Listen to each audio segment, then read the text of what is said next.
All right, so we've got the video going. Obviously, for YouTube, we have to say this first. This video is for entertainment purposes only.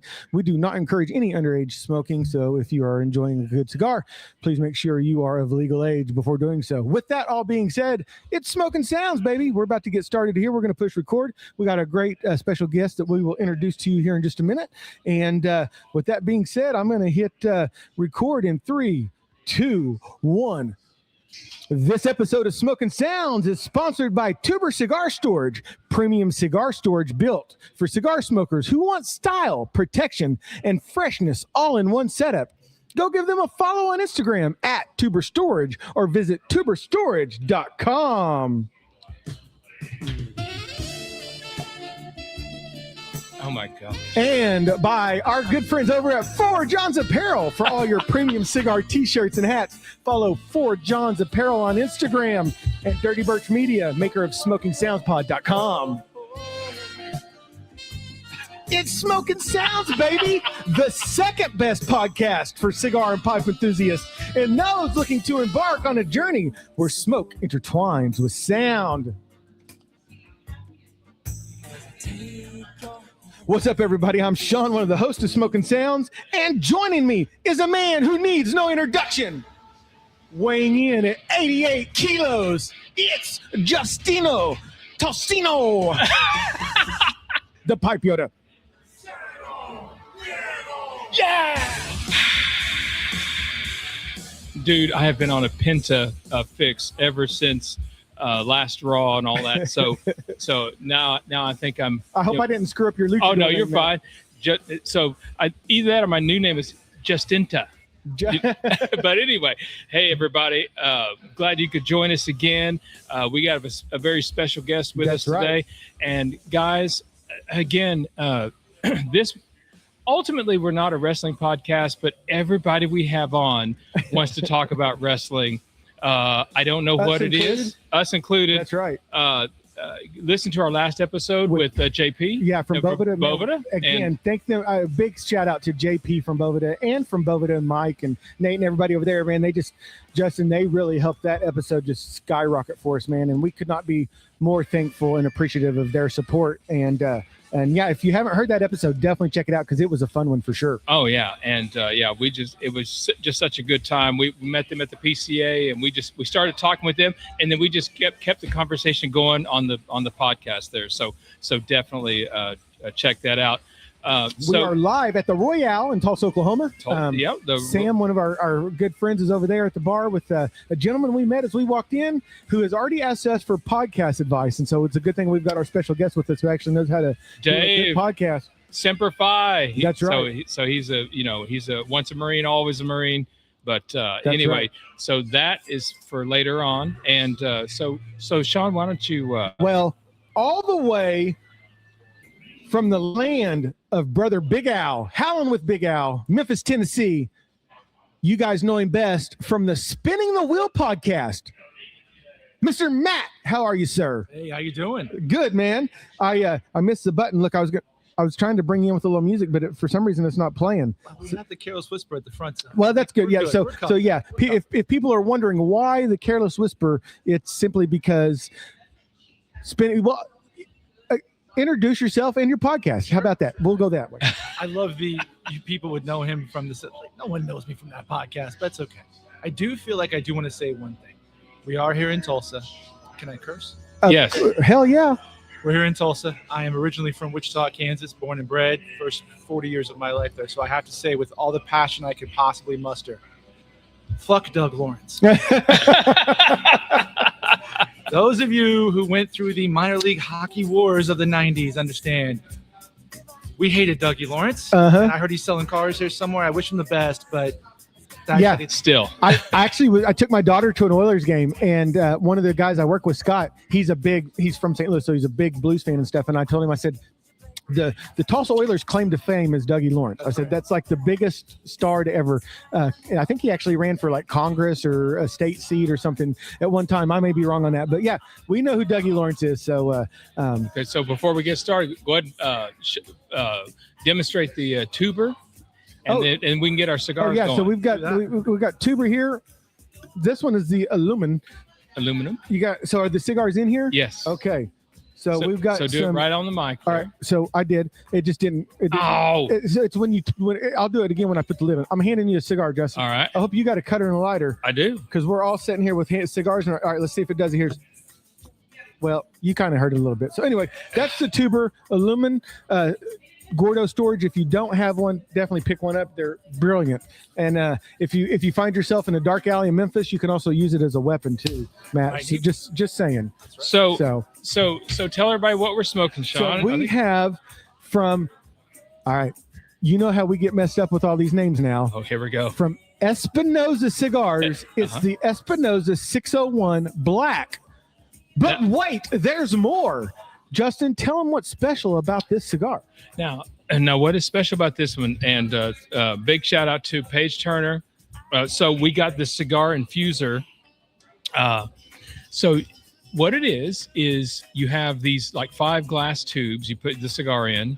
Now at the bottom of the tubes you have these little bowls that hook into the tubes, and it's all held in a wooden stand. The bowls, you can put like whiskey or rum or whatever you like in it. Yeah. So you let the cigar sit in there. You take them out of the cellophane, let them sit in there for about 5 or 6 days. And the other end of the tube has a little cork, so you can just cork it on the top, after you get the cigar in there. The only drawback to it is that so far the biggest one we could find, the tubes only accept up to a 50 ring gauge. So all your 52s, 54s, Gordos, blah, blah, blah, nothing doing.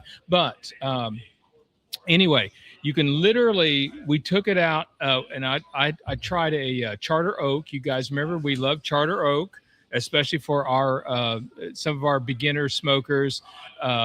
And don't worry, Matt, we're going to talk about the cigar we got you talked into in a minute. Oh, good. So you smell, normally you don't smell the outside of the cigar, but if you do this one, you can smell the coffee liqueur that we had, we're using. Oh man. And you can taste it right off. And the aroma should be right there. Yeah.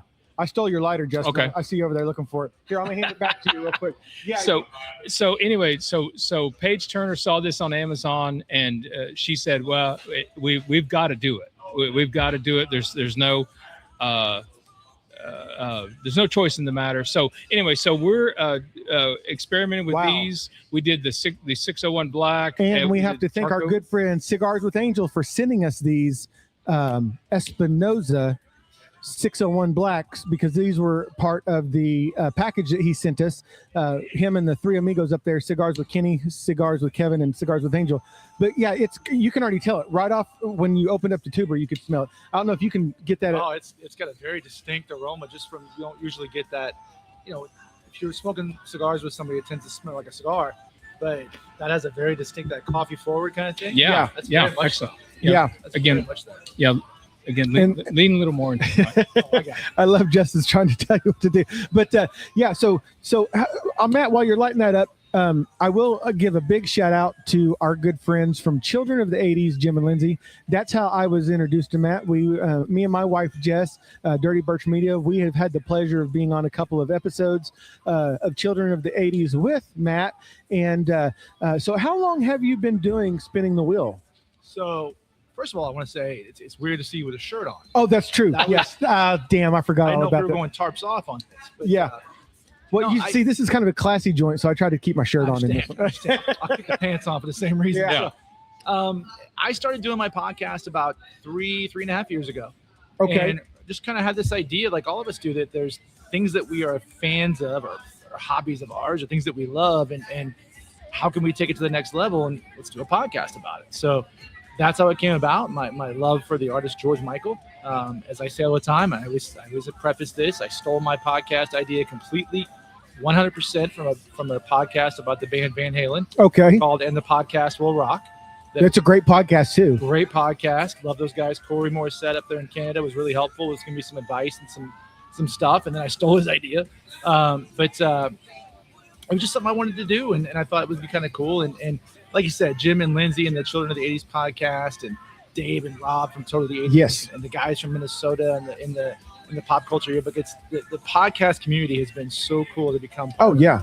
it's really the coolest part of the whole experience. And I think you've even done some with Jason from Surely You Can't Be Serious podcast, who's also up in Norman, Oklahoma. He's in Norman, that's right. So all the more reasons of Oklahoma to be, spiteful, but that's okay. But no, we did the podcast a couple of years ago with the brackets that they did, and then did one this year with them, and just had them on my podcast. Great time. It's really, like I said, it's so cool to hear these shows and to hear people who have such similar experiences to you. When sometimes you feel like you're the only kid who may have done A, B, or C. Yeah. And then you're hearing someone else tell your story. Yep. You're like, I did that and I did that. Like, holy, like I was listening to your show last week, and JP from Boveda, he was talking, and it was like I was talking. Yeah. It's like all the things I wanted to say. And so I was just like, is this guy my long lost cousin? That's right. That's when we met him at PCA. It was like we had been friends forever. Yeah. And I think you get that a lot with these podcasts, because you listen to these people and you feel like I was fortunate enough when we were in Atlanta, Jim came down to the hotel, and so we got to meet Jim. Lindsay had some things to do. We had gotten in a little bit later than we had expected the night before, but Jim was so kind to come down and fight that Atlanta traffic just to hang out with us for a little bit. And it was just a highlight of the trip for me, because, as great of people, and me and my wife, and I'm sure you do too, we just love them to death, and we just send all of our thoughts and prayers to Jim. They're going through some things, and we're here for you if you need us, buddy. But anyway, so Absolutely. Spinning the Wheel podcast. So I'm with being about George Michael. So who's kind of the closest person you've had on that was kind of the closest to George Michael? I would say the closest to George Michael in terms of, there's people in his inner circle I've had, which is like close in the literal sense, but close in the sense of like an artist like that. I had Richard Marx a couple of years Oh, that's ago. right. Wow. Yeah. And that's a great story. Tell that story real quick. Oh, it was it was me just begging on Instagram like I always do, which is gonna work. We'll see. I'm talking to Debbie Gibson's people right Uh-oh. now. I know, it's like Debbie Gibson. Wow. Get it. Justin was hoping you were going to say Tiffany, because it's always Tiffy. It's always Tiffy time now. Come on. Tiffy time is better than Tiffany. I'll just leave it at that. Oh no. But I just pester on Instagram, and I'm going to pretend I didn't hear that. It's okay. So I was out having a few beverages one night and having a good time, and I come back home, and I'd had far too many, and I look at my Instagram, and it's a message from Richard Marx. Oh, that's saying, awesome.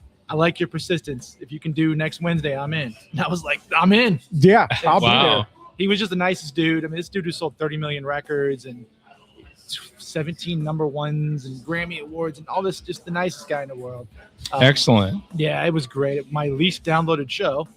Really? Yeah. Wow. George Michael fans want George Michael, and that's it. They're very myopic. All right. So they don't want Corey Feldman. right. So I want to hit the pause button right here because Sean and so Matt, now you're not really a cigar smoker necessarily. Not necessarily. So- I so- enjoy a cigar now and again, but I can't. So I want you to, any impression you have, just if all you say it's smooth or whatever, and then I want Sean to tell everybody what you're smoking.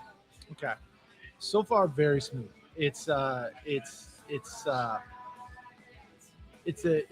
unique blend. It's not overpowering, Yep. but it's certainly got that cigar kick that you want. Yep. I don't have all the adjectives that you might want. Oh, that's No, fine. you're, That's you're, hey, you're talking our language. Yeah. Here, man. Yeah. It's just, when you're looking for a cigar to just sit back and have a good time with, I guess it's a great one. Would you recommend this? Like if you were buying a bunch of these, say for your friends to sit out back, would this be a good one? Absolutely. It's got a good flavor without that whole like licking concrete taste that you get in your mouth sometimes after the Right. That's right. Yeah. So, Okay. And so that's what. So when I went through the Cigar Bro Humidor, I immediately reached for because Law was so kind from Camacho to send us some cigars. So what I gave Matt was the Connecticut from Camacho. So Camacho is kind of one of those under the radar cigars. That's a very smooth Connecticut, but it's got a little spice in it. Not like spice that's going to put you on your keister, but it's just got, like I said, just got a little bit of a kick in it where you know you're smoking a good cigar. Obviously, Camacho is under the Davidoff umbrella.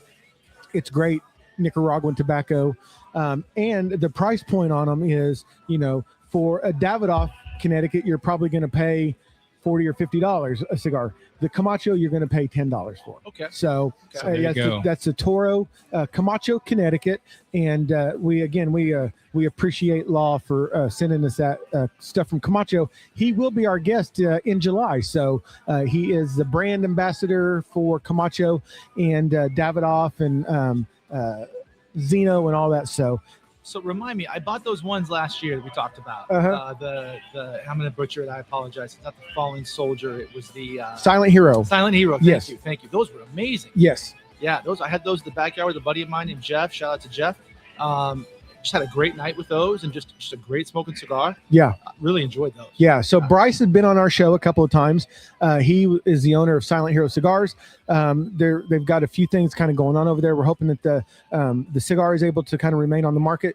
Tulsa Hill Cigars still carries them. They still sell them like crazy. And you're right. I mean, he's one that if a lot of people say, I'm not a fan of a Candela cigar, and then they would smoke his Candela and they're like, oh, I like Candela cigars. Yeah. All of a sudden, right. That was a huge blessing for us to meet Bryce and get introduced to Silent Hero Cigars.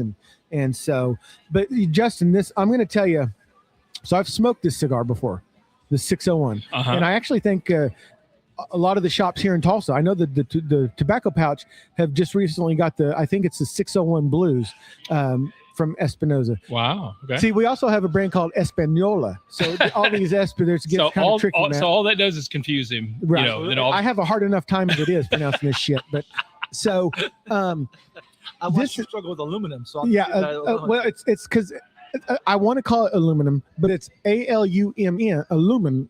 So they've got it like they're trying to mess with me too. Yeah, they're messing with you too. I thought everyone over at Tuber was my friends, but no, they're trying to mess with me too. But when Angel sent these, I smoked one and I thought, whoa, because it's a lighter shade cigar. So if you're new to cigars, you may instantly think, oh, this is like a good morning cigar, which if you're an astute cigar smoker, it might be for you. So, but you can taste the coffee in this. Like, I don't know if you're getting that too, Justin. Yeah. Oh yeah. It is tremendously different in a good way. And I think the aroma, it's actually, I think it's much more in the smoke aroma. So if you got the cigar infuser kit I was talking about, you might experiment, say, with some vanilla liqueurs or cherry or blackberry, whatever. It might actually help your cigar aroma for the people around you. You still get a quality cigar, but then because I think the coffee comes much more in the aroma. Because again, I smoked the first one that I pulled out of the infuser was the Foundation Charter Oak, and it really changed it. It really, because so I've never had actually a 601 black until this coffee infused one, but I can definitely tell where it has absolutely made a huge difference. So I have to ask. Okay. Explain, and for someone who's new to the cigar game, besides just get out of the golf cart and firing one up with his buddies, explain the infuser thing to me, because I do find myself to be a fan of all things infused these days. Okay. I'll let the Pipe Yoda handle that. He's going to be able to explain that a little bit better than I. And then after that, Justin, I've got some breaking wrestling kind of news. Has to do with one of our sponsors, but I want to break that here in a second. But go ahead. Tell Matt about Captain Infusion. Well, so there's two different ways to do it. You can do it the way we did it was just you have the cigars in the glass tubes with the liquor at the bottom, and then you just let them sit there. And so alcohol evaporates rather quickly. And so in a few days, that alcohol enters the cigar leaf, and infuses it. Now, other people like Acid from Drew Estate, or they will infuse theirs. They use another process, a much more scientific and, manufacturing process. But you sort of get those flavors on top of good quality tobacco. And again, it affects the taste and it affects the aroma. Yeah. Now I tell you what I do, Matt. I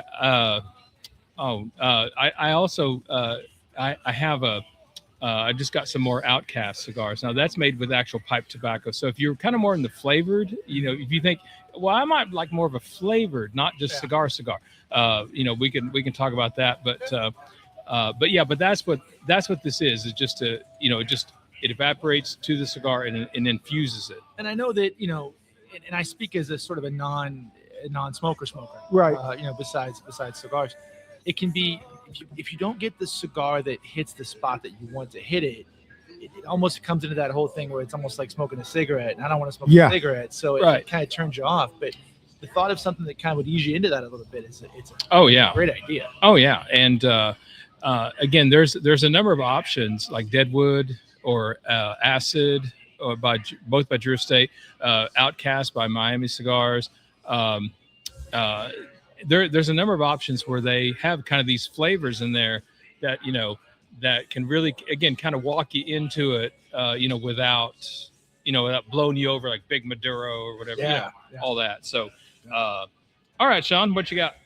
Well, Justin, I'm going to stand up real quick because Fiona has walked over, and so I'm going to raise the mic stand up a little bit here so that we can. Miss Fiona. Yeah, we wanted her to come over and talk to us and tell us a little bit about what's kind of coming up and what's going on over here at the El Royale. See, guys, we are live. I mean, this is not rehearsed and scripted. So he's doing the mic stand as we speak.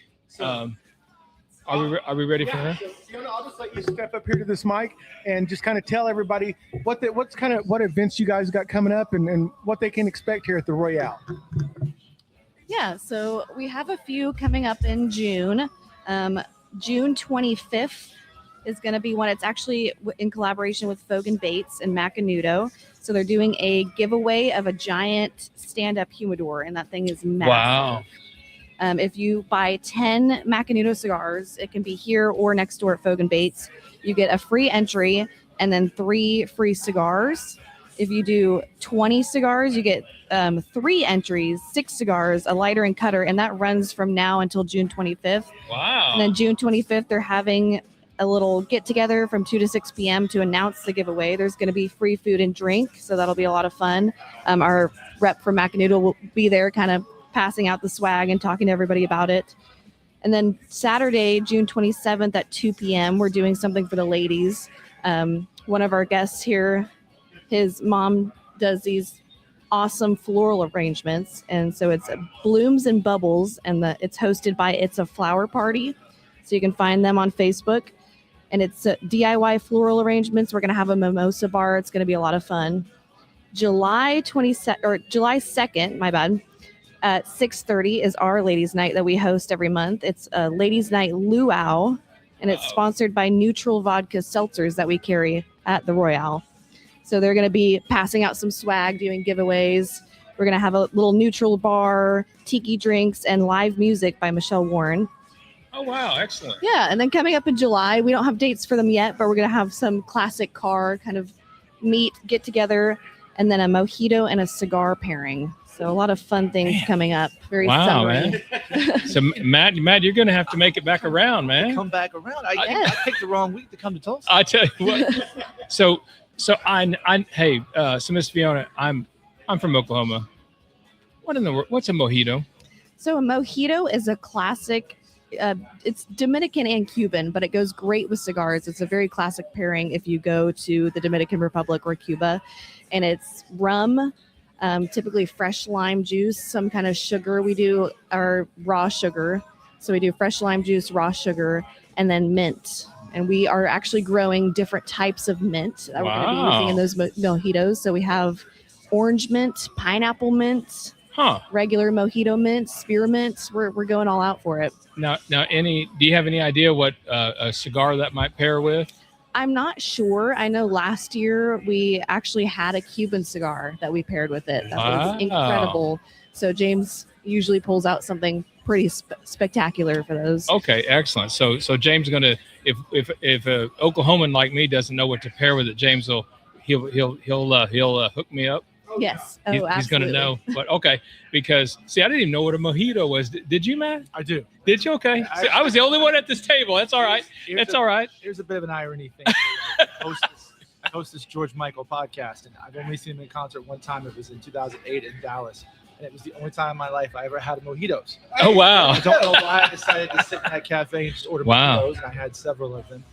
And never had them again. They're great. Don't get me wrong. Never had them again, but that was the one night, just in July of 2008. Wow. So you have anything else for us, Miss Fiona? That's it for now, but we're always coming up with new events and lots of fun things on the horizon. So if you follow us on Facebook at Okay. the Royale Tulsa, Uh-huh. that's where we post all of our upcoming events. So that's Royale Tulsa. The Royale. The Royale Tulsa. Okay. So Oh I yeah, we wanted also to. have a Facebook group, and it's called, what is it called? Book Burn Tulsa. Burn Book Tulsa Cigar Chapter on Facebook. So if you join that group, it's all of Tulsa cigar smokers, and we kind of post different things we're smoking and different events around town. Okay. Just little get-togethers like that. Excellent. I Excellent. can't tell you. I live outside of Memphis. I cannot tell you how much like you would have to peel me out of a place like this.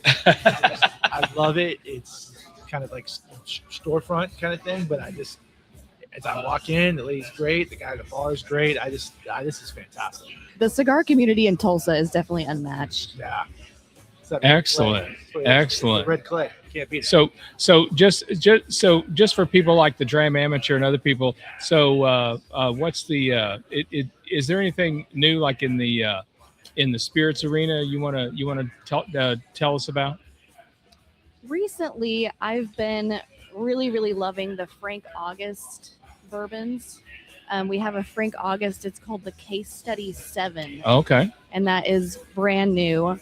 They do, I think, one release a year, if I'm not mistaken, but it's aged in rum cask, and it's delicious. Wow. Okay. I actually found a bottle and bought one for myself.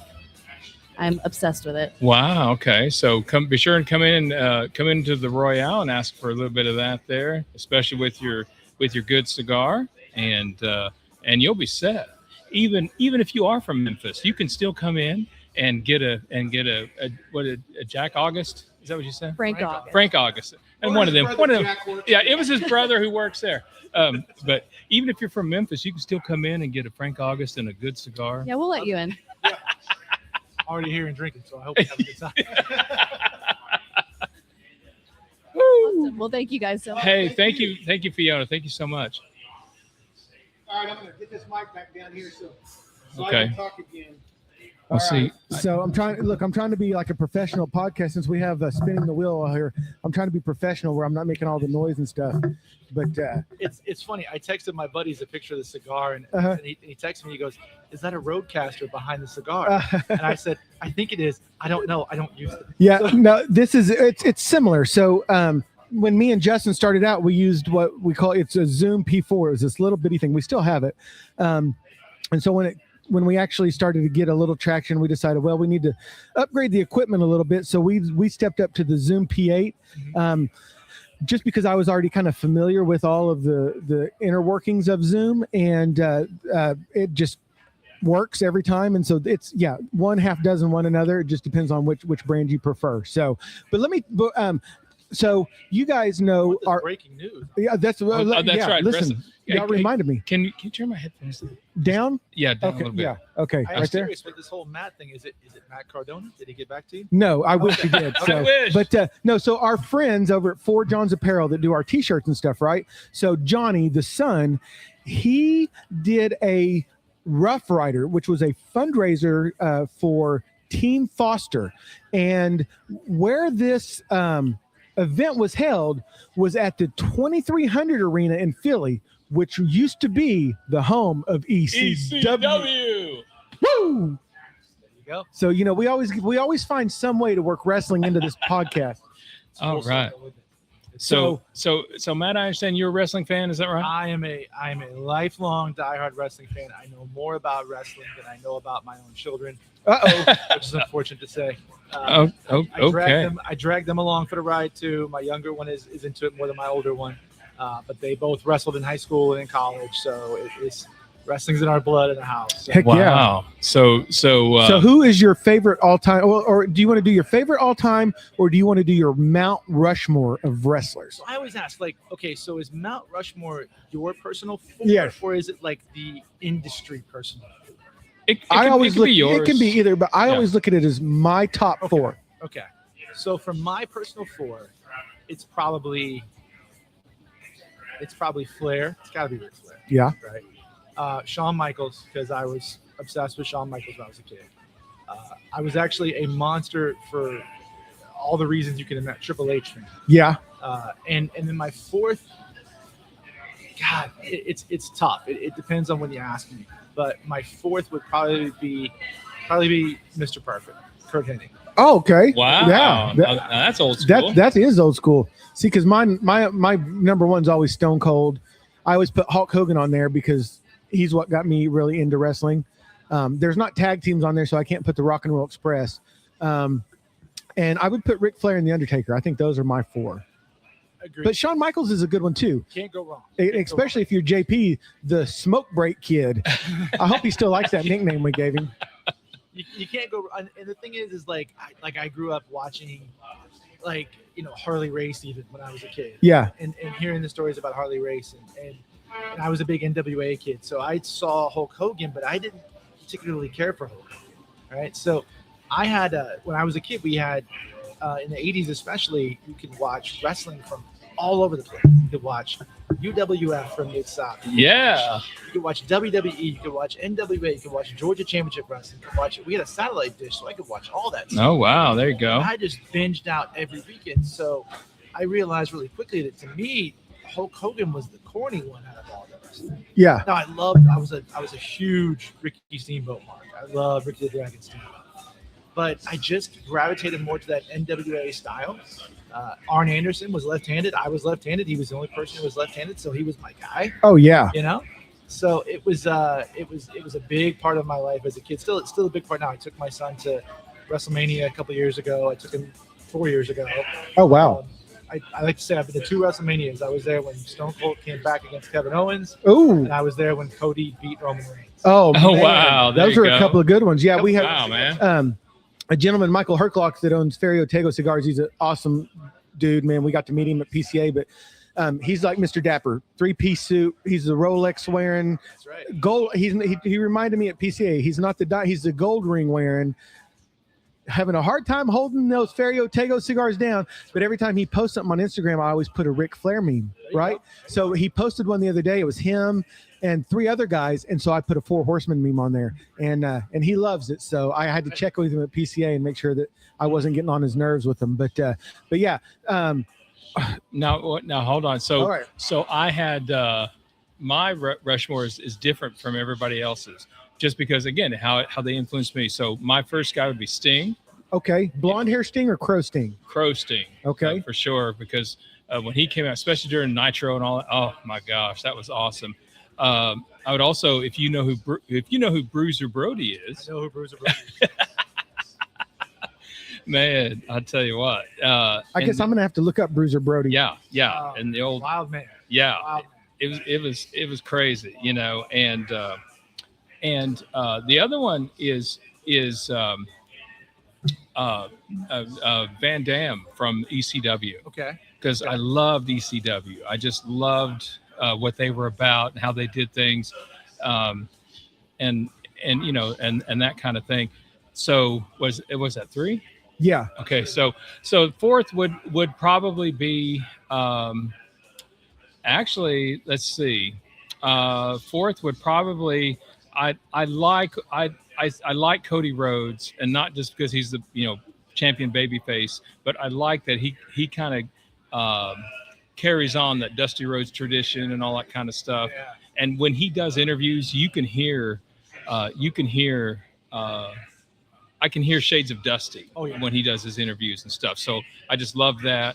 And so that's my Mount Rushmore. Well, now, Cody, if you're listening, and I know that you are, I'm waiting for you to drop I'm the grandson of a plumber line, right? Like we need a, son of a plumber. That's right. He should be the grandson of a plumber, right? If his granddad was the plumber. That's right. That's right. Do I got that right, Pipe Yoda? Yeah. He was looking at me like I was wrong, so I had to. Oh no! I always have to check myself with the Pipe Yoda. So he's the all-knowing Matt. Okay, so Matt, so in the modern era, so I'm absolutely I'm in love with NXT. Okay. I just think they are just fantastic. Because they're kind of old schoolish, Very much so. And not as many fireworks and all that. So do you keep up with the new stuff? I keep up with NXT to some extent. I can't claim to do it as much as I'd like to. But I know from the way that they sort of build their stars and what they do. I like the approach. I actually watched my very first episode of LFG last night. Oh, Oh, wow. wow. That was interesting. It was up late in a hotel, and I was like, okay, I'll watch this. It was interesting. But I like what they're creating because they give these guys time to work. Mhm. Yeah. And the thing that you learn as a wrestling fan, you talk about Cody Rhodes. One of the things that I love is that when you hear Cody Rhodes talk, like he loves the business. He loves every facet. He talk about it 24 hours a day if you let.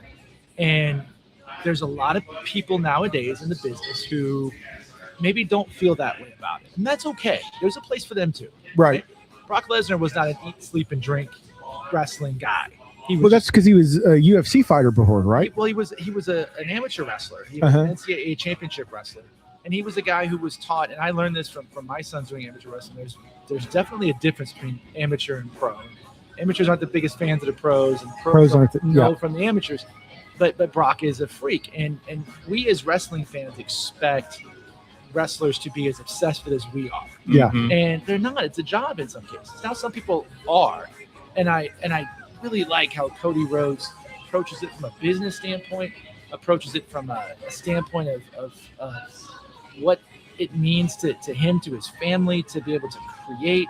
I love that stuff because he's genuinely into all the phases of it. Yeah. And he understands what it means. And I respect the hell out of that because you can just imagine those car rides with those guys, that with him and Matt Cardona and those guys like that. It was probably the most amazing car rides in the world talking about the business because the thing you respect about Cody is he went out and did it on his own. Yeah. And love that because he had the balls to go for it and then actually do it. It's one of those things you talk about, like somebody has the balls to go off on their own and try it. And that's great. Right. Yeah. He actually made it happen.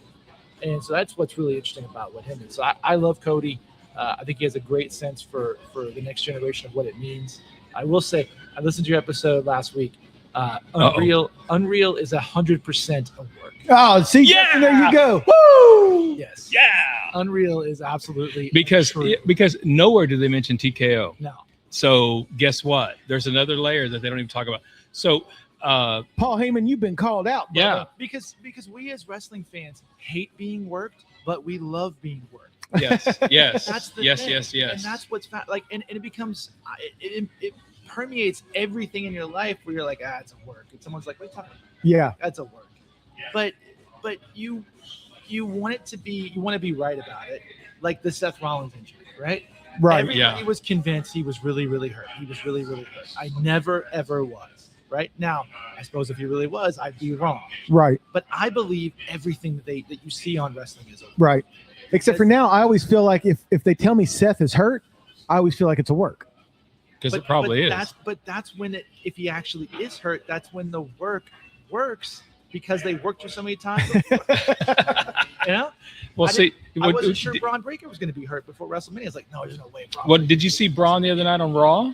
Looks a little paler. I was like, He was limping around and stuff, but then he admitted later that was actually fake and all that. Although many people in the wrestling news have said that they caught him flirting with Liv Morgan. Uh-oh. So wouldn't you? well, Listen, you better watch out for Dirty Dom. He's going to get you, Braun Breaker. now I tell you what. Now, and she is actually injured, but if I had a weakness there, it would be Stephanie Vaquer. Yeah. Although I love Lola Vice as well. Stephanie Vaquer, what's her name? Oh my gosh, Raquel, is that her name? Yes. Rodriguez. Yes. Yeah. Yes. Yeah, Raquel. She's that big, tall drink of water. Yeah. Stephanie Vaquer, like you said, even Nikki Bella. Look, I'm old enough to. I know Nikki Bella's like 41, but I'm with it because I'm 49. So. There you go. Hey. Hey, Listen, and tonight on Raw, I think Sol Ruca is putting her belt up against. It's not. Lyra Valkyria. That's who it is. Yep. Well, because I thought it was Bailey, but you're right. It's the other one. Lyra because and also I've actually been off social media today because Raw is taking place in Paris, I think, or somewhere in France, and so it came on like at 1 this afternoon, and we were going to have to come here. I wasn't going to be able to finish it, so I'm going to watch it tonight at my normal time, Monday night at 7, and watch the replay. So I've been having to stay off social media. That's hilarious. I'm like trying not to get like Masters of the Universe spoilers off social media. And Justin, spoilers from 2 hours ago. Yeah, and Justin's like, I'm off social media today. You're not going to ruin Raw for me. Okay, so I want to come back to Spinning the Wheel podcast. Let's do it. So tell everybody out there why the obsession with George Michael. You just dig his music, just dig what his vibe, or what? I'm kind of like I'm a walking dichotomy in a lot of ways. I'm a kid from Kansas. I love some George Michael. I did a podcast about him. Obviously, I'm a metalhead. I love metal. Yeah, the music underneath it. I'm loving that. Right. Hey, this. I'm glad you brought up the music. I didn't mean to cut you off, but this is Covered in Smoke. This is one of the Pipe Yoda's playlists that he put together. I will post it on our Facebook page so you guys can have access to the playlist. I'm hearing it. Yeah. Is this the one that's songs you know by artists you may not know? Yeah, songs you know by artists you don't. So I love covers. I enjoy a cover. Right? Oh, so you'll love this playlist. So I'll have it up, and you can download it on if you have Apple Music. When a cover is just straight cover, that's great. Right. I like a cover when it completely flips it around and does something different. Yeah. And I might even like it, but I appreciate the effort. So I love covers. I'm a metalhead. I'm a wrestling fan. I watch my Kansas City Royals baseball games every night. we got another Royal fan in the house, Justin. Hey, dude, I'm all about the KC Royals, and I'm all about it. There you go. So I'm obsessed with the Royals. I watch, me and my sons, we text about it constantly. It's a lot of frustration. It's a lot of anger. Yeah. Hey, have you ever been to the K? Oh, many times. I've been to the K 1,000 times. I went to the World Series when they lost. I was there in Game 7. Oh, wow. I've seen them twice this year. Out of town, I saw them in Atlanta, and I saw them in St. Louis. They lost both games. Oh, wow. So it's not been my best year for the Royals. We might as well be talking about the Cubs. They win sometimes. Yeah, they actually win sometimes. So that's different. That's different. So the Spinning the Wheel podcast, like I said, it was. I've been listening to the podcast for 15 years at that point. I listened to Mark Maron. I listened to all the podcasts and enjoyed them all in different ways and things like that. And like I said, I heard this podcast and the podcast Will Rock about Van Halen, and I remember being amused because Corey knows his stuff. Corey's an old school metalhead, and his co-host, who's out of Nashville, actually I didn't feel like he knew as much Van Halen as somebody who was hosting a Van Halen podcast should know. Yeah. Uh-oh. But I realize now, and with all due respect to Mark, that's kind of the genius of it a little bit, because he was hearing some of that stuff for the first time. And so they would play a Van Halen song like Push Comes to Shove, right? Uh-huh. Which is off of Fair Warning. I love that song. And Corey knows it. It's kind of like almost like a disco song. Mark has no idea, but he's got a fresh take on it. And so that became really cool to me. I thought, I was in a hotel room and I woke up and I thought, I wonder if there's a podcast that's like about George Michael's music. And then I kind of laughed because I was like, of course not, because I would know it, right? Right. And there wasn't. So I just thought, well, can I create this thing? And I did. And it was, like I said, originally it was just a complete ripoff of what they do. Spin a randomizer, pick a song. George Michael just so happens to have a song called Spinning the Wheel. So it kind of fit.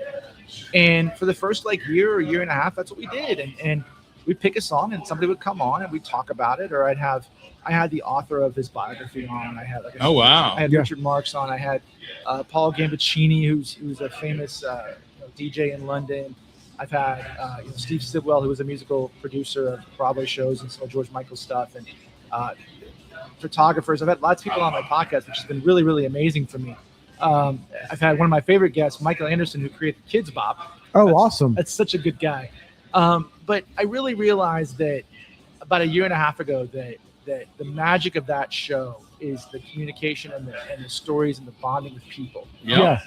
People would send me notes from all over the planet, and it would blow my mind that they would have a story similar to mine, or they would express an appreciation for what I had said, or things like that, moments that I touched them. Or one story that kind of really crystallized it was this gentleman, Peter, down in Australia, who wrote me, and he wrote me a note on the weekend that my father passed away, and he hadn't passed away yet, so no one knew this, obviously, and he just said, hey, I wanted to reach out. Your show means the world. I'd only been doing my show 6 months.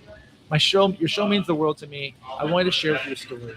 Me and my best friend grew up obsessed with Wham. We loved it. We dressed up, we danced, this and that. We had a great time. He passed away in the tsunami in 2004. Man. I miss him every day. I just want you to know your show has kind of helped to heal that a little bit. Oh, excellent. How cool is that? Oh, that is fabulous. And I read that, and I'm just like, Niagara Falls. I was in the gym, and like just tears running down my face. And I went outside and I recorded a voice memo for him for like 10 minutes because I didn't know what to say. Yeah. And he's just the greatest guy. And to have people from literally I would never have a chance to meet from places I've never been to or probably ever will get to. Yeah. To have them reach out to me and share these things with me has just been, it's been the best experience in the world. It's the most rewarding thing in the world, that community that you've been. Yeah. And that's the big thing about all this. It doesn't matter if you're a George Michael podcaster, a couple of knuckleheads out of Tulsa trying to do a cigar podcast. It's a community, and we have been. I mean, I could go down the list of not just the cigar and pipe guys, but like you said, Dave and Rob from Totally 80s and 90s Recall, Jim and Lindsay, Justin J Pop from Pop Culture Reflections. I mean, all these people that have just.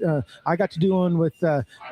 Are You Gonna Eat That Crust with Greg Hugh? I think that's going to come out tonight. Me and him and Justin did one where we talk music, and I'm just like, it's so cool that there's this community, and it's everyone wants to talk with each other, and you get those messages. That's what I told Justin. Like one of our first couple episodes, we got a message from a guy that he basically told us he was on the verge of suicide. He didn't feel like he had anybody in his life, and he just happened to stumble across one of our first episodes. And our first couple episodes weren't the greatest, right? Right. I mean, they're still None of not. us were, but he said, I felt like I had friends again. Yeah. And I told Justin, and I think we agreed, if nothing else ever happens with this silly little podcast, that's enough. That's enough, right? I mean, because it really is, it's funny because it didn't dawn on me until we were at PCA. Because people always ask us, how did you guys go from talking about cigars to wrestling, right? Like, how does that happen? Right. And at PCA, we were actually talking to the Bovida boys. Yeah. And it dawned on me that our podcast has organically grown around what our friendship has been for 30 plus years, right? Yeah. I mean, because it was broadcasting school, right? There's music. Justin took me to the tobacco pouch, had my first cigar with him. There's the cigars. Then we would go to Digipac's house and watch Monday Night Wars. So I mean, it's organically turned into, I guess, what it was meant to be, right? And somehow people keep listening, and I'm sure you do the same thing. You look at the analytics and you're like, holy shit, people from Singapore listen, or Australia, like Kate from Down Under, and all these people from Australia. I mean, we've got this gentleman out of California, Emmanuel. He's the Crafty Beer Traveler on Instagram. And Donnie, Today Cigars, these guys, I mean, they're constantly in communication with me, and they're just so nice. And it's like, I'd love to have a chance to meet all these people. Like when you said you were going to be down, I was like, dude, this is just, it's meant to be, right? Because we've talked about this, right? And I've said, next time you're in Tulsa on business, we've got to get together. So thank you for setting aside a little time to come hang out with us. It's just that thing where you just never know. And we all do it. We all judge people when you meet them, right? And I walked in, I was still in my clothes from the office, and here I am in my little Ric Flair gear, I'm in dress clothes and all that kind of stuff, and what you don't realize is that we all have the same, not all of us are the same thing, but we all have similar things that can bind us together, but you don't know because we all walk past people every day, right? And don't realize, hey, that guy was at WrestleMania the night that I was. Hey, that guy is, singing Wham in his car, whatever it may be. And none of us are just one thing. And so it's so cool when you meet these people and you be able to have these conversations. Like I said, with Jim and Lindsay, they were doing a podcast about something. And Jim was talking about baseball memories in St. Louis, where he's from. And it was like this. It was like he was telling my story. Yep. Listen to Griffin, those guys in the Pop Culture Yearbook.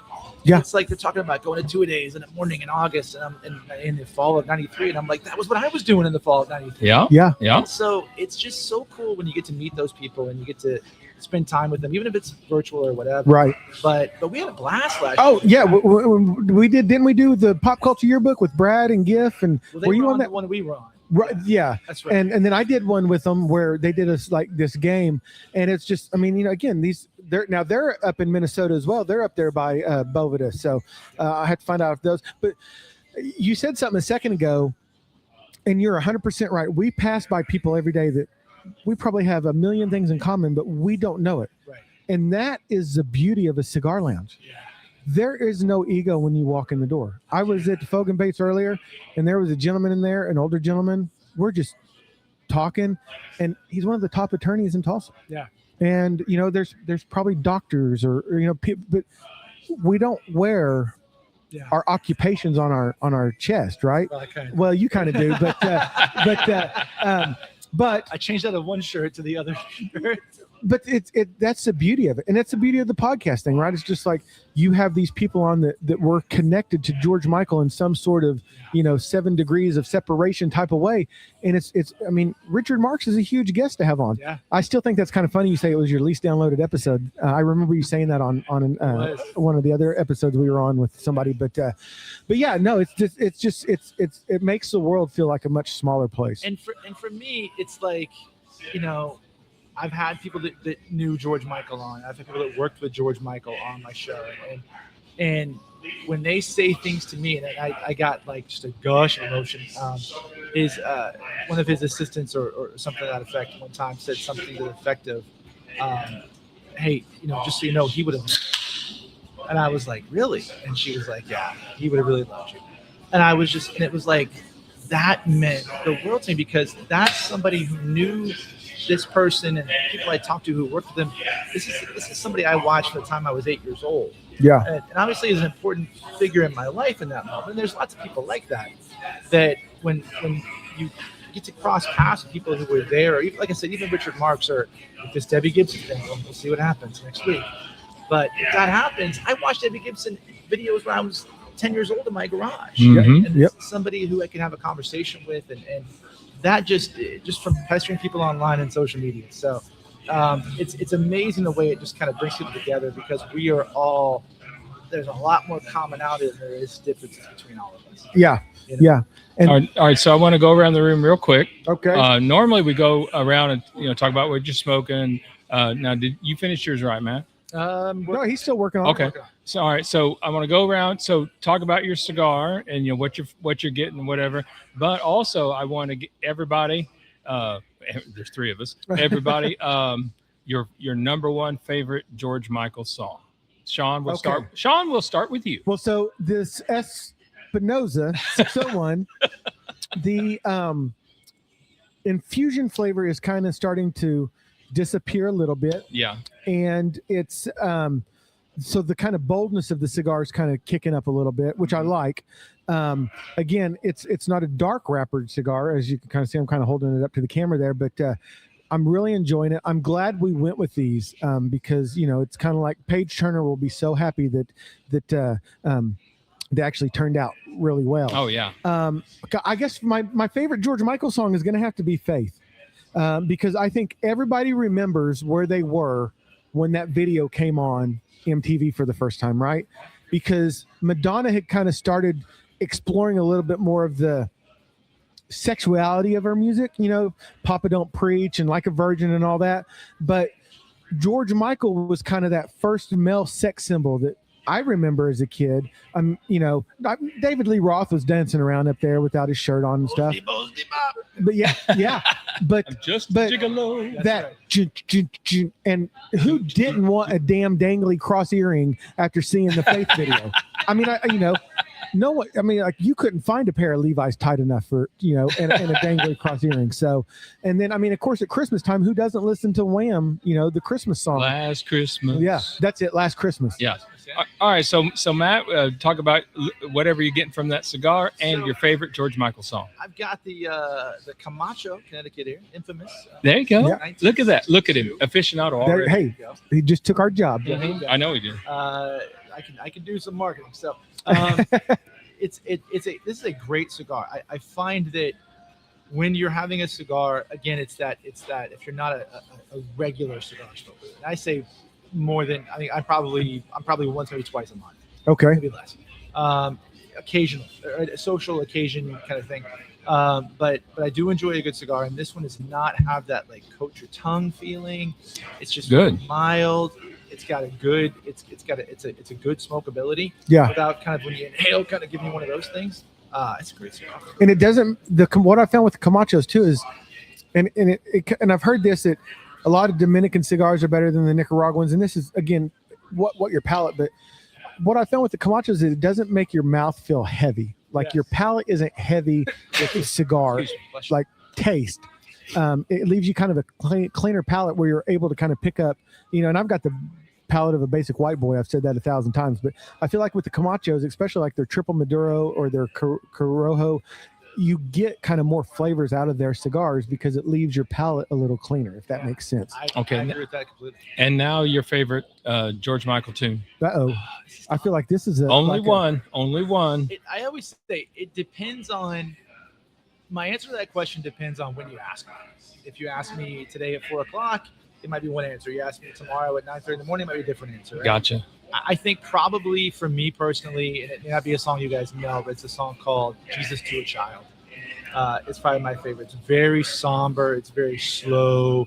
It's very hard to listen to in a lot of ways, but it's very emotional and I'm one of those people who, when I'm in a good mood, I make sure everybody in the bar is in a good mood. We're all drinking. I'm paying.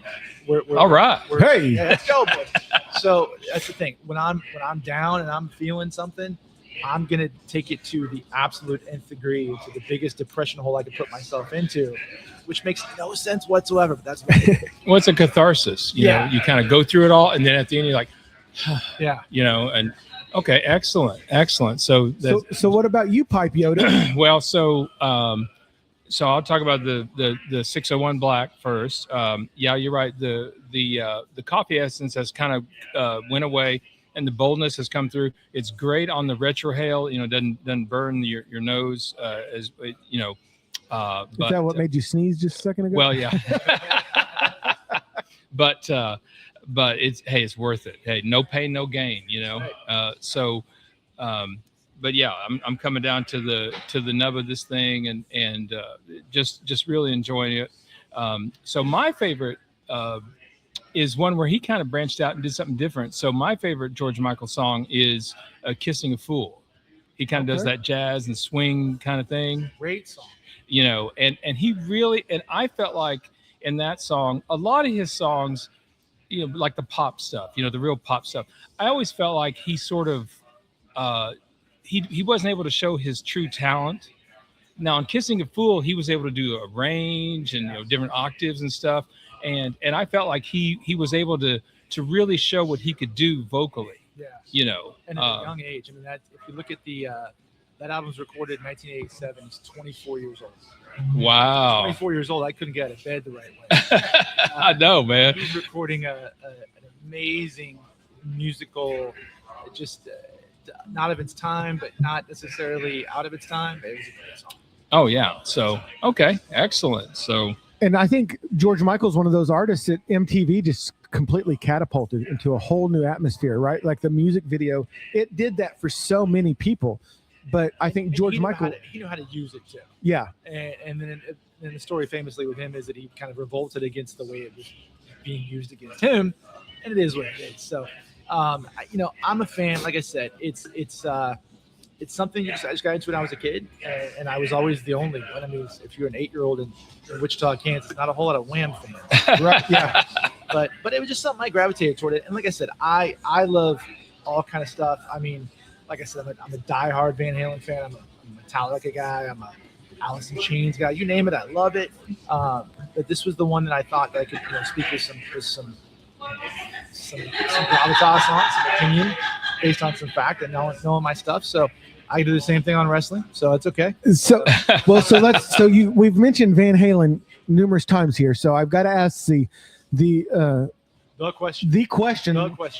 Is it Van Halen for you, or is it Van Hagar, or does it matter? Oh, it very much matters. Okay. Very much matters. I always say, because my answer is Sammy Hagar.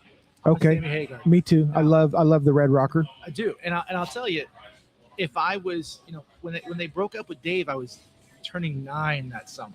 Yeah. I really wasn't steeped in a whole lot of Van Halen lore at that point in my life. I knew Panama and Jump and all that stuff. If I had been 16 and been through the Dave years and the Everybody Wants Some and all that, I'd have been heartbroken and fuck Sammy Hagar. I get it. But for me personally, I'm a Sammy guy. I love Sammy. I got to meet him a couple of years ago in Memphis. Just the nicest guy in the world.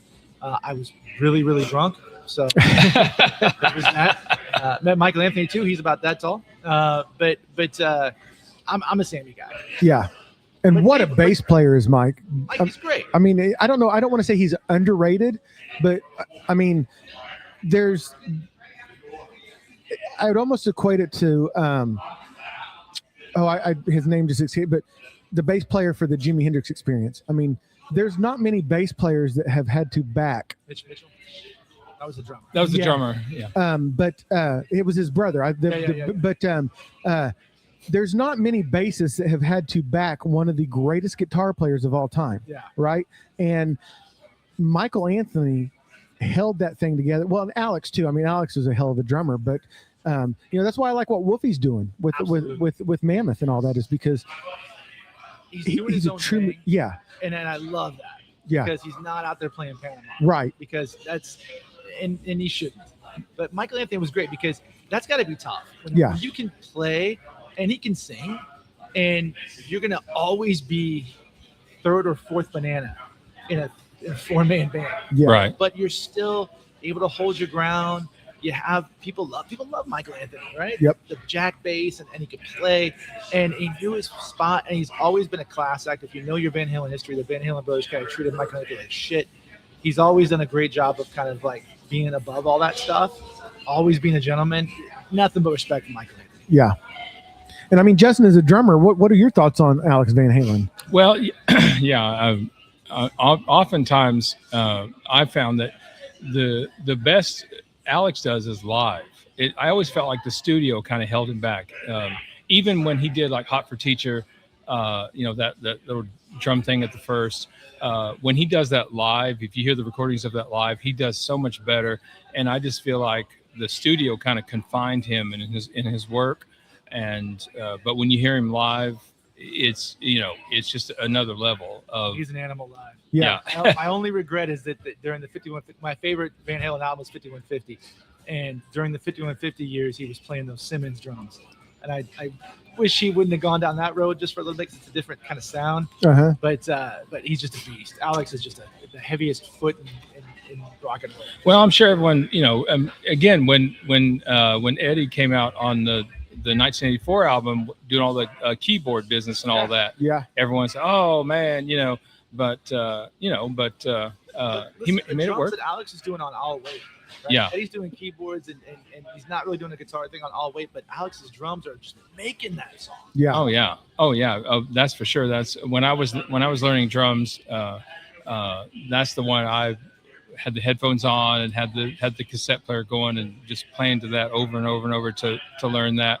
And for sure, I'll Wait is again, and it's not a big crashing solos, it's not, but it's just how he works that on the drums is actually tremendous, and it has this idea of sounding raw, like Alex sounded raw on that, but yet he's surrounded by all this synthesizers and overdubbing and all that kind of stuff, but he still comes through raw like that. So I thought that was pretty amazing. And that's when they had gotten the 5150 studio at that point that Eddie had built. And Yeah. They kind of had a lot of time to play around with that whole wall of sound thing. So amazing. And I still think that with Memphis, you've got to connect with our friend Alan Wolf. He's right there. Allen down in South Haven. I Yeah, believe. Is that right?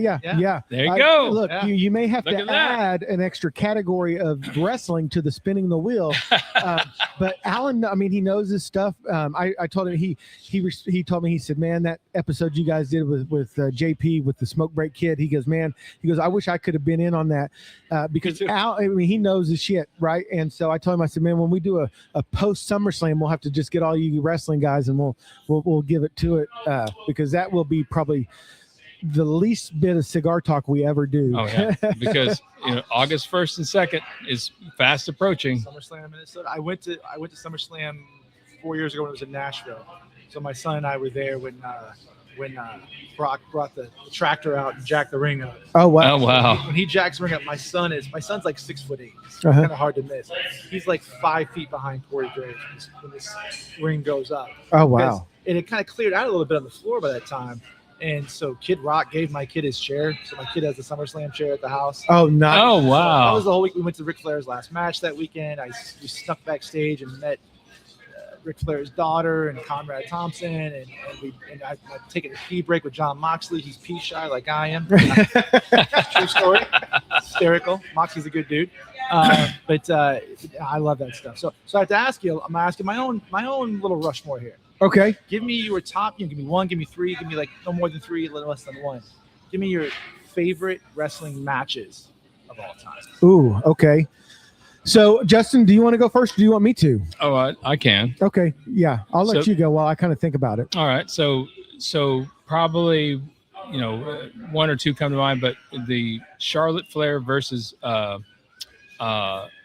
Rhea for the Women's World Championship a few years ago. Okay. That was an absolute classic. I mean, you knew it was a classic by watching it, and I would say, and this is kind of a gimme, but when you watched Shawn Michaels beat Ric Flair, and the best part of that to me was when Shawn Michaels left the ring, you would have thought he lost. Yeah. Yeah. Because he was just, you could just tell.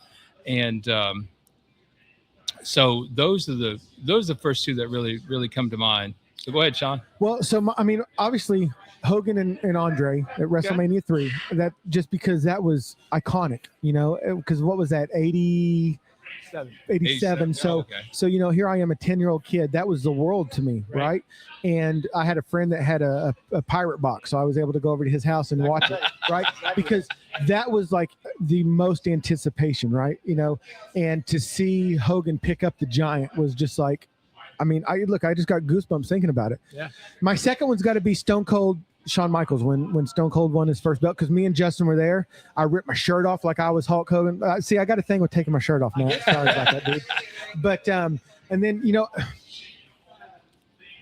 I was gonna say Shawn Michaels, Ric Flair. Justin kind of took that one, so I'm gonna say one that was just inducted into the Hall of Fame this year, and it goes back to my boys, but Stone Cold and Bret Hart. Yeah. That was a great match. And I know that Stone Cold and Undertaker had some great matches, and I know The Rock had some great matches.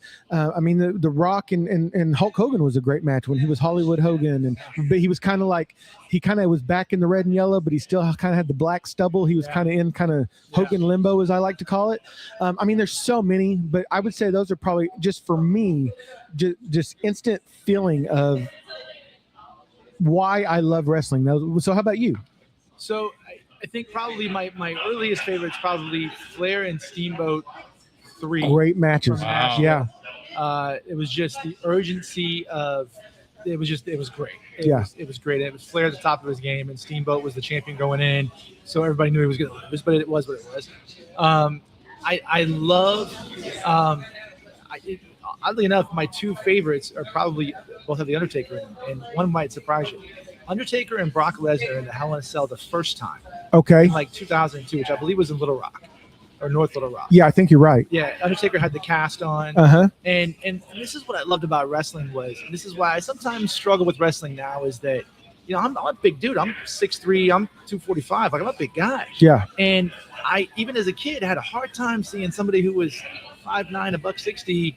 Like, there's a reason why I gravitate towards these guys who are just monsters, because my neighbor is 5'8", 160. But these guys are just bigger than life. And watching Undertaker and Brock Lesnar beat the absolute piss out of each other, and blood down, and Taker's on watch top of the cage, and just I love that match. It was brutal. And then probably my favorite probably has to be Taker and Triple H Hell in a Cell with Shawn as the special referee.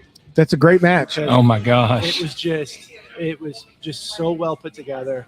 Everything about it, from the false finish to the all that stuff, was absolutely cinema. It was cinema. Yeah, we could say Mankind and Undertaker Hell in a Cell. That was a great match. But one I being Mid-South boys in Wichita, Jake the Snake and Ravishing Rick Rude. Yeah. That one where Ravishing Rick Rude came out with Jake's wife on the front of his trunks.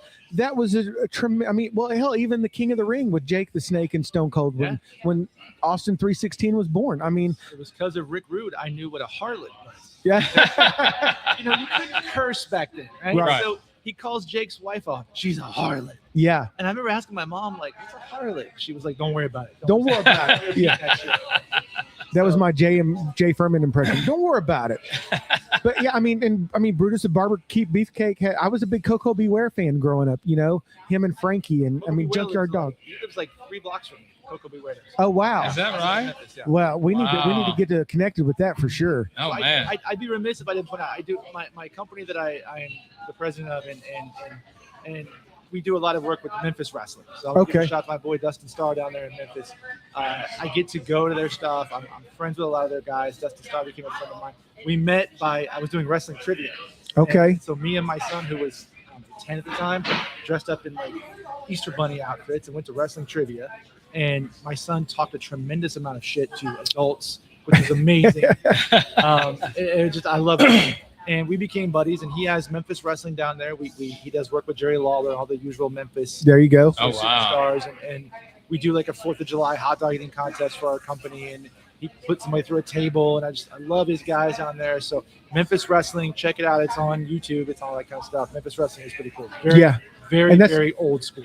Jason that works next door at Fogue, he's got me into the old Lucho Underground episodes, like was he Penta then on Lucha Underdoor, Justin? Do you remember? That I don't know. But like there was a young Dominique or Rey Mysterio was on there. Yeah. Oh, yeah. I mean, it's just great. Like it just kind of feels like you're in like an old grungy warehouse, and I love this episode, man, because we're kind of touching all the bases here. We got some cigar talk for our cigar people, and then we're like our fans at Brews and Spins. He loves the music talk. You know, he's a big vinyl guy, and so I just love that we're kind of hitting all the hot topics here on this episode, Justin. Oh yeah, definitely. If you like the Lucha Underground, there's a great match with Penta and Chelsea Green. Oh wow, that's right. She was on He Lucha. beats the absolute piss out of her. All the respect in the world for Chelsea Green, because that match, dude, she can go. Yeah, it was a great match. And I love her and Matt Cardona, their chemistry and what they put on social media and stuff. And again, I love Matt. You got to come on Smokin Sounds. I mean, he just posted today. He was smoking a My Father cigar, you know, and it's always cool to see these guys. And you're like, dude, you're smoking a cigar that I've smoked before, right? Come on, Cardona, make it happen. Yeah. I mean, it's meant to be, right? Now Chelsea's going to be on Raw tonight. Okay. By the way. There you go. Well, Chelsea's, like I said, same thing as Cody Rhodes. I love the fact that and I'm a nerd for it in a Mark sense, and I'm a nerd for it in a non-Mark sense. I love the fact that they love the business. Yes. Like he has all those wrestling figures, and he's unapologetic. Like he's a complete and total nerd for it. He lives it. He loves it. It's his thing. If you ask me about my profession, I could talk to you about it for 100 years in a row. I live it. I love it. I wear the shirt even when I don't have to. Right. You know, I love it, and it's a big part of my life. So I just dig when people are passionate about something. That's my favorite thing. Yeah, and it's funny because Matt and Chelsea had a video the other day. They were in Target, and they found her figure when she was dressed like was it Mick Foley or Mankind? Yeah, one of the two, where they had like the flannel on and stuff, and you could tell that she was like genuinely like happy to see that out in the wild. She'd never seen one in the wild before. Right? Yeah, that was really cool, and it's just like, how cool would that be to walk into a store and see your action figure? Sure, she knows they're made. She gets the checks for them. Right. But when you go into Target and there's you, yeah, I got to imagine it's like hearing yourself on the radio. Yeah. That stuff's got to be just the best feeling in the world. So I love it. And listen, Target, we need to talk real quick. You guys have brought back the LJN Superstars. I need the Stone Cold Steve Austin. I want the black card just because when you were a kid, finding the black card Hulk Hogan with the white Hulkamania shirt on was like the holy grail of toys. I need the Stone Cold black card. So if you're listening, I know that you are, send it to 1561. No, I better not give out my address here. Oh my! I've given that thing out enough. All kinds of hate mail. I'll get that anyway. But no, I love that they've kind of brought back the big LJN figures from when I was a kid, and it just again it ties back. Those are very hard to wrestle with. They were, but we didn't know any different as a kid, right? So, you know what I loved as a kid was the thumb wrestlers. WWE. Yes. Oh yeah. Because they were very pliable, and you could do little matches with them. Yeah. It was great. So I still have the Big John Stud thumb wrestler, Okay. and I think I have the Iron Sheik jabroni. Okay. You want to know what it would be a great podcast? If you ever listen to Undertaker's podcast or Kevin Nash's podcast, when they do stories where they do their little Sheik impression. Oh, yes. I would listen to hours and hours of that. Hey, Bubba, come give me a little something for the powder. I would listen to that all day long. When Taker's telling the story about the window being open and Iron Sheik's doing squats on the, hey, Bubba, close the window, Bubba. Yeah. I lose it every single time. That would be the greatest podcast ever. And the Undertaker has a great podcast. There was one with he did. He did. Yeah. He did. Him and Stone Cold were on there. That was one of my favorite episodes. Yeah. But just kind of, Justin, before I kind of flip things over to you, to not to bogart the mic for a minute, but when we were at PCA, Drew was sitting down with different cigar brand owners and stuff. And if you are on their YouTube channel, don't kid yourself. You've got to watch the episode with Pete Johnson from Tatawahe and John Huber from Crowned Heads. They're old friends. They've been friends forever. And I mean, Drew didn't even hardly have to say anything. They just kind of took it and ran. But if you want to kind of hear a long history of Crowned Heads and Tatawahe and my father, the Pepin and Jaime and all that, definitely check that out, because that is I found myself watching to the day and I was like, I didn't want it to end. Yeah. So what you got over there, Pipe Yoda? I just wanted to go ahead real quick. One of the things that JP said on that show that really got me was he was talking about being a PCA, and he was talking about all the different brands and wanting to seek them out, wanting to talk to them, wanting to engage with them. I love that, because so often we can get in our own silos about brands or our own whatever. And I see people in my office do that, and I'm just like, no, that other company does amazing shit. Yeah. I'd love to spend 2 days with that guy just picking his brain. And when people are open like that, I love, when he was talking about that, I love that. Yeah. Oh, well, yeah, you're 100% right. Well, you're right at home then in the cigar community, because I mean, you wouldn't even know these guys, they help out one another. And of course, there's been examples of, like, there's been fires that, that have damaged like barns and stuff like that. And other companies will come in and help them out. So, okay, you can roll your stuff with us until you get your stuff, built back up and all that kind of stuff. So definitely. So I wanted to also just quickly mention, so one of the other things we're big fans of is Grinds pouches. And so they're non-tobacco, non-nicotine pouches. Now they have a new one. I just saw it on Facebook today for the first time. So this is sort of breaking news, I guess. But we need a breaking news button. Yeah, or something. But well, work. Okay. But interrupt this broadcast for breaking news. That's right. They have a lemon lime electrolyte pouch now. Again, no tobacco, no nicotine, but you put the pouch in your lip and just go about your day. And normally they, of course, they do coffee. They do my favorite, and I haven't seen it yet, Grinds, Black Ops Wintergreen, Make It Happen. So, but they do a lemon lime electrolyte pouch. So, like if you're out there sweating and working out or whatever, this will replenish the electrolytes through this pouch. And so I'm very anxious to try it. Honestly, when I hear lemon lime and electrolytes, aka salt, I'm immediately thinking margarita. Okay. But I don't say it's margarita flavor. But guys, if you're out looking at Grinds, keep an eye out for lemon lime electrolyte pouches. And listen, Maddox, my son just started playing football, and as soon as Justin said that, my first thought was a bunch of these like 12 and 13-year-olds trying to throw an upper decky in, acting like they're somebody with a little lip pillow in there. We all did it. Yeah. Hey, listen, I remember the first time my dad let me dip skull. I'll never forget that feeling, man. I've never been so nick sick in my life. I could have been the Incredible Hulk. I was so green. I didn't know you're supposed to spit that shit out. Copenhagen was my gateway when I was. Oh, yeah. Oh, wow. Like I did it twice, and all my buddies were doing it. Oh, yeah. All right, pack a lip in there, and I remember the first time thinking this is the most disgusting thing ever in my life, and I didn't know you're supposed to spit it. I was swallowing. I was, oh my god, and I did it again just to make sure I would never do it again. Yeah. So you had to realize you were dumb twice. So exactly. So these things now that come out, like I give my son a bunch of shit because he calls me and says, I'm on the boat this weekend. I said, okay, I'm drinking Surfsides and whatever. And of course that Midwestern part of me is like, we can't have a beer like a real man. But I'm like, you know what? I would have loved to have this stuff when I was younger. Right. Grinds, pouches, and things like that. So God bless. Well, see, because I played baseball with some older boys and they all dipped skull. Yep. So after that, I was in the outfield. my dad finally let me. I threw some skull in, and we were going camping after the game, and it was like a hour and a half car ride, and I was sick I fell out of the car, rolled into a tent, and I stayed there for 2 days listening to Beastie Boys' License to Ill and thinking, God, somebody turn this off. It's making me even more sick. Yeah. But I, like so much so, that's when I discovered Smoky Mountain Chew. Okay. Because I figured I could put my Smoky Mountain Chew in a skull can and people would not know the difference. I remember thinking like that Bandits would have been like the I could have handled that. I don't know, man. All my friends were like, you can't have Bandits, and they'll call me names for it and all Right. that stuff. So I never did it. So when the Grinds thing came up, and my kid bought the other one, it's like Grinds. It's like I don't know what it is.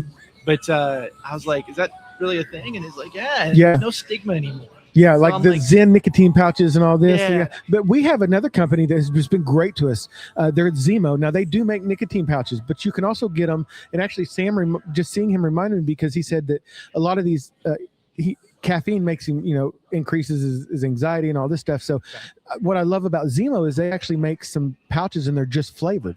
So you can get like mango or blueberry or grape and coffee or all these different, and they pair great with cigars. That's why we kind of, it's funny because Grinds is like, they want to be kind of the anti nicotine product. And here we are, we're always preaching about how great they are with nicotine products. Yeah, we love Grinds them. is like 80 milligrams caffeine. Is that But right? some of them, they have like the white pouches that go in the upper deck. They have like the coffee pouches that are thicker, kind of go in the bottom deck there. Yeah. And you can get all kinds of flavors. Go to getgrinds.com and get see what flavors that. But yeah, right now, if you make a purchase from them, you get a free can of that lemon lime electrolyte that I was talking about. And I guarantee you'll find a flavor you like. There's like whiskey and cola, which is real good. There's Kentucky bourbon, which is real good. And but I will say this, because I do dip snuff on a regular basis. When they come out with the Black Ops Wintergreen, again, no tobacco, no nicotine, but Black Ops Wintergreen, that's the one you should pick up. Yeah, it is good. It is a good one. Because and they even make 100 milligram caffeine called Red Eye Espresso. Yep. It tastes like a real strong cup of coffee. That's the one I gave Robert 13 Knives at the PCA. Yeah. He was talking about how much he loves coffee. And I said, have you ever tried one of these? He said, no. He's like, oh man, this is great. So we don't just preach it. We use it and we turn others onto it. So, all right, Justin, it's that time. Let's go around the room. What have we missed? Well, I tell you, again, I'm looking for to watch Raw this evening and just keeping up on the road to SummerSlam for sure. And again, thanks to Paige Turner for hooking us up. She saw that cigar infuser thing on Amazon. So you guys I showed Matt that. I showed it to him. Absolutely. So just want to thank you for that. And by the way, down the road, so Paige and one of her cohorts that they're going to come on and do some live music for us. It's about time we had some more live music on the podcast. They are. We need to get Andrew Vincent on too. Yeah, absolutely. So again, just be kind of looking for that. And of course, we've got the big 4th of July weekend coming up. Gonna be rowdy and batty, and gonna be smoking those Tatanka cigars that we got there. Independence 250. That's right, Thanks man. to Kenny and all them. They still post the videos that we shot at PCA with them. So the great company. A lot of people ordering the 5-packs, loving the Tatanka cigars. So, all right, Sean, what you got, bro? I'm going to let Matt go. Matt, what did we miss? And then let's tell people where they can find Spinning the Wheel and all that good stuff. Yeah. And talk about how, did you have a Shiner Bock with that? I did. Yeah, talk about how that pairing was with that cigar. Justin forgot, he forgot to ask that. Pairing was fantastic. And we talked about whiskey originally, and I realized I'm not bringing booze in here, but what I missed was I need a glass of whiskey with this. It's been a perfect pairing, but it's 3 o'clock in the afternoon, but never too early. Yeah, I agree. So what do we miss? Nothing. It was a great conversation. As far as your raw, I'm looking for the reclamation of Obafemi because they're 1-1. They're clearly building that for SummerSlam. Yeah. And you watch what'll happen is that what you saw at Mania was the precursor. Obafemi will destroy Brock. It'll be a much better match than it was the first time. He will win. He will win convincingly, and Brock will take the boots off and give the boots to Obafemi. Wow. Okay, you heard it here first, folks. So you think he's done after Oba beats him, or? Here's the deal, and I love Brock for a bunch of reasons, but Brock is my age, and it's hard to maintain that, and he's talked about with his kids, and he's very much a different guy to listen to in interviews and all that stuff in the last year or so. So he did a podcast with the hockey guys, Spittin' Chicklets. Great podcast where he was very much like different than you've ever heard him before. So I think he's probably done and/or phasing out. It's the perfect way to. I don't want this Gunther retiring him crap. I don't want that. Oh man, you took the words right out of my mouth, I don't Justin. want that. So all right, so tell everybody where they can find you and all that kind of stuff. Spinning the Wheel. We're on Facebook, Instagram, TikTok, Twitter, and as luck would have it, we're almost done. So we're wrapping the podcast. I say we're. It's just me. I'm wrapping the podcast up at the end of this month. We've done 3 years. It's been an absolute blast. And one of the things I was really cognizant of was, leave the party 10 minutes early before you're there an hour late. Yeah. And I did not want this podcast or the work, because it's a lot of work. It is. To it. Yeah. The social media part of it, the recording part of it, the editing. Yes. I don't do a whole lot of editing. Neither do we. Neither do we. Zero. All the stuff that goes into that can be a lot. And trying to find guests and trying to pester people and it can be a lot. And I realized about a year ago, okay, this is kind of where I want to end. I knew I wanted to get there, and I've kind of worked my way there now. I've got 1 or 2 more episodes to record, but it's kind of a good finale to it. It's a good way to kind of put a bow on it, because I didn't want it to become a thing where the subject matter became something I didn't want to hear anymore. Yeah. And if I get to the point where I'm skipping George Michael that I've listened to my whole life because I talked about it for 100 episodes of podcast. So I knew there had to be a shelf life to it. So what are your plans for the future then? After you tie a ribbon on it. Yeah. I don't know. I don't know if I'm going to do another podcast. It's a lot of work. It is. Mm-hmm. And I don't know that I'm going to do that. I honestly don't know. I didn't have any preconceptions when I started the podcast in the first place. So kind of the same way now, whatever happens. So guys, get on there. Now, where'd you say you can find the podcast? Spinning the Wheel. It's on Apple. It's on Spotify. It's on Amazon. It's on every podcast provider. So you George Michael fans, get on there and listen to those episodes. Yep. You say you have about 100 of them. 118, 20. Wow. Okay. So if you're a George Michael fan, you need to get on and hear those episodes now and get caught up with Matt here and do all that because all good things come to an end. But hopefully we can see you somewhere around the social media, whatever. And certainly if you're ever back in town here, sit down with us. You're always welcome on Smokin Sounds. Yeah, sir. Great. Something tells me though you're going to get the itch to do something else. Yeah, Might be a Memphis wrestling podcast. Ooh. I don't know. I've thought like whatever I do the next thing, I've thought about that. It would be very niche, and it would be sort of like a short-term thing. Like I'm going to do 10 episodes about this, whatever it may be, and try to. One of the things I love is like Dave Holmes from MTV. Right. Yeah. He does shows like that. He'll do like a 10 episode where he does a lot of research and a lot of research, and he'll really get involved in it. And it's 10 great episodes, and then you just kind of leave it. Right. I could see myself doing something like that, but I just don't know for sure. It's gotcha. Could be Memphis Wrestling Kings with Matt and Howlin' with Big Al. Yeah, there you go. Just saying, that's a 10 episode deal. I'm sorry, brother Al. I'm signing you up for stuff you may not be wanting to be signed up for, but podcast will be called Monday Nights at 8:00 at the Mid-South Coliseum. There you go. Look at that.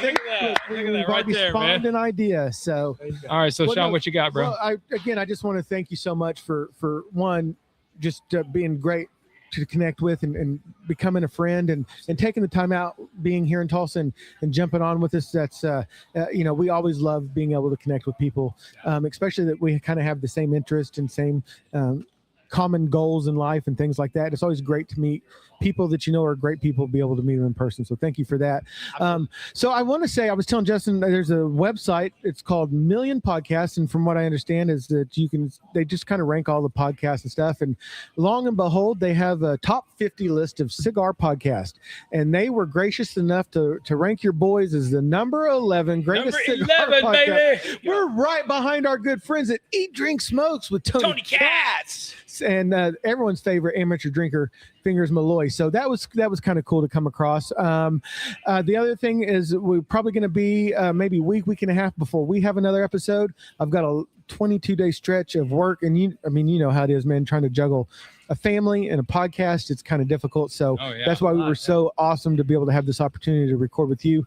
Not that we're taking a huge hiatus, but we just as everyone's kind of gotten used to us having kind of more of a routine, we kind of, we got to keep them on their toes and let them know that, sometimes you do have to take a break doing this. And that's, again, a gratitude to the people that listen as they're gracious enough to tune back in when we do have to take a small hiatus or whatever it is. So when I first started, I did not think that somebody had asked me like, "Oh, is there seasons?" Mhm. And I said, "No, it's a podcast. You just go." Yeah. Just go. And then I took some breaks and I realized that really does recharge quite a bit. It does. Yeah. You get to the end of a stretch, and I usually take a break in the summertime. And boy, those last couple episodes, I was trying to get to the finish line. Yeah. So. And then when I come back in the fall, I was usually pretty energized. So yeah, it definitely helps because you just have to take a minute and enjoy your family, like you said. Yeah. There's work that comes along that, but it's when you have an outlet for your passion, it's the coolest thing. It is, yeah, and it's not that it ever stops being fun, but yeah, you're right. It's social media, booking guests, and we're kind of in a great position where the PCA was such a great event for us. Everybody wants to come on Smokin Sounds, and we want to have everybody on. And it's like trying to jockey for position of where do you put this person in. And we've got some people like Bo from the Pipe and Tamper podcast. We've wanted to have him on to talk about pipes and wrestling, and we're going to do that. We're just going to have to take about a week break just so we can get kind of caught up here. But yeah, I think that's about it, Justin. I think so, man. I think we can drop the leg on this episode. A little sweet chin music, as the Smoke Break kid said. That's right. Up the band. Here we go. That's right. I wish I knew like a Big Boss Man reference. We'll lock this one up. That one doesn't play as well as Surfing Hard Time. I don't know. Yeah. It's hard times, it's baby. hard times.